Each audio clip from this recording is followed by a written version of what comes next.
Et si la Chine n'avait pas récupéré Hong Kong en 1997? Salut à tous, bienvenue dans une uchronie explosive. Et si la Chine n'avait pas récupéré Hong Kong en 1997, restant sous tutelle britannique au-delà de 2000, pourquoi cette date est-elle clé? Quels auraient été les enjeux, les alliances et l'évolution jusqu'à aujourd'hui? Nous allons plonger dans l'histoire de la Chine, ses relations avec l'Occident et analyser comment une tutelle prolongée aurait freiné son essor, tout en imaginant qui en aurait profité. Préparez-vous pour une vidéo, alors abonnez-vous, activez la cloche et embarquez dans ce voyage historique. Contexte historique. Pourquoi 1997 et 2000? En 1842, après la première guerre de l'opium, la Chine cède Hong Kong à la Grande-Bretagne via le traité de Nankin, marquant un siècle d'humiliation coloniale. En 1898, les nouveaux territoires sont loués pour 99 ans, fixant la fin de la tutelle britannique au 1er juillet 1997.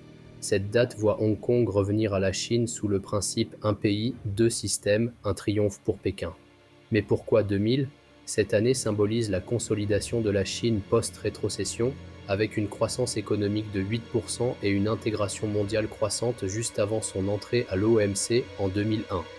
Imaginons que des négociations échouent en 1997, prolongeant la tutelle britannique au-delà de 2000, peut-être à cause d'une pression occidentale ou d'une instabilité interne chinoise. Pourquoi cette situation? Relation avec la Grande-Bretagne. La relation sino-britannique a été marquée par des tensions coloniales. Après la rétrocession de 1997, la Grande-Bretagne conserve un intérêt stratégique à Hong Kong, un hub financier mondial. En 2000, les relations sont stables mais prudentes, avec des différences sur les droits humains à Hong Kong. Si la rétrocession échoue, cela pourrait résulter d'une pression britannique, soutenue par les États-Unis, pour maintenir Hong Kong comme un bastion anticommuniste, ou d'une faiblesse chinoise post-Tiananmen, 1989. Deng Xiaoping, architecte des réformes, avait insisté sur la souveraineté, mais une crise interne aurait pu retarder cette reprise. Action de la Chine, avant, pendant et après. Avant 1997, préparation stratégique. Sous Mao, la Chine revendique Hong Kong mais tolère la tutelle britannique pour des raisons économiques. Dès 1978, Deng Xiaoping initie les réformes, ouvrant la Chine au marché mondial. Shenzhen, près de Hong Kong, devient une zone économique spéciale attirant des investissements via le hub financier. En 1984, la déclaration sino-britannique scelle la rétrocession, mais Pékin prépare déjà son contrôle. Pendant 1997-2000, échec hypothétique.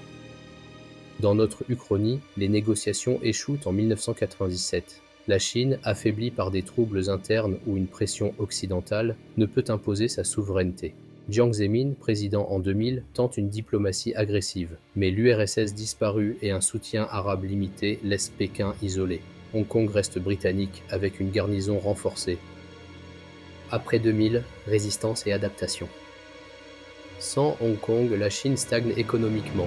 Le PIF, qui gérait 40% des flux financiers chinois en 1997, reste sous contrôle occidental, freinant les investissements. Pékin se tourne vers Shanghai comme hub alternatif, mais sans le dynamisme de Hong Kong, la croissance ralentit à 4-5% par an. Politiquement, le CCP durcit son contrôle, craignant des révoltes internes. Histoire politique et relations avec l'Occident. La Chine, sous le CCP depuis 1949, a oscillé entre isolation maoïste et ouverture sous Deng. En 2000, Jiang Zemin consolide les réformes, mais Tiananmen a terni l'image chinoise. Sans Hong Kong, les relations avec l'Occident se tendent. Les États-Unis imposent des sanctions, retardant l'entrée à l'OMC. La Grande-Bretagne, soutenue par l'OTAN, maintient Hong Kong comme une enclave pro-occidentale, exacerbant les tensions sino-britanniques. Frein imposé par la tutelle britannique.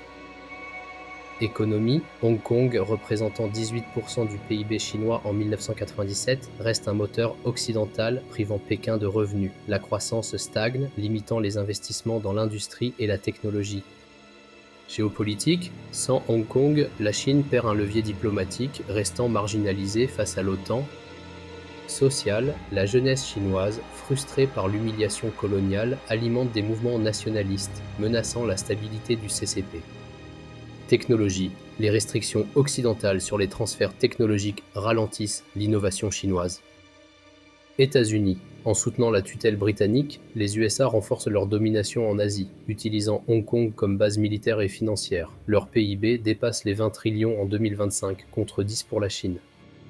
Japon. Sans une Chine forte, le Japon consolide son influence économique en Asie, attirant les investissements détournés de Pékin. Inde. L'Inde, émergente dès les années 2000, capte les marchés asiatiques, devenant un rival régional avec un PIB de 5 trillions en 2025. La Grande-Bretagne, bien que bénéficiaire initiale, perd à long terme face à la montée des USA et de l'Inde. En 2025, la Chine est une puissance régionale limitée. Son PIB atteint 10 trillions de dollars, loin des 18 trillions réels. Politiquement, le CCP maintient un régime autoritaire, mais des révoltes éclatent dans les zones rurales. Socialement, la fracture urbaine-rurale s'aggrave avec une classe moyenne réduite. Hong Kong, sous tutelle britannique, prospère comme Singapour, mais devient un point de tension sino-occidentale. La France, l'Allemagne et d'autres pays européens renforcent leurs liens avec les USA, marginalisant la Chine. L'Asie, dominée par l'Inde et le Japon, voit une Chine freinée, incapable de rivaliser avec l'Occident. Si la Chine n'avait pas repris Hong Kong en 1997, son ascension aurait été freinée, laissant les États-Unis, le Japon et l'Inde dominer l'Asie. Cette uchronie montre l'importance d'un moment clé pour l'histoire mondiale. Que pensez-vous de ce scénario? Dites-le en commentaire, likez et abonnez-vous pour plus d'Uchronie.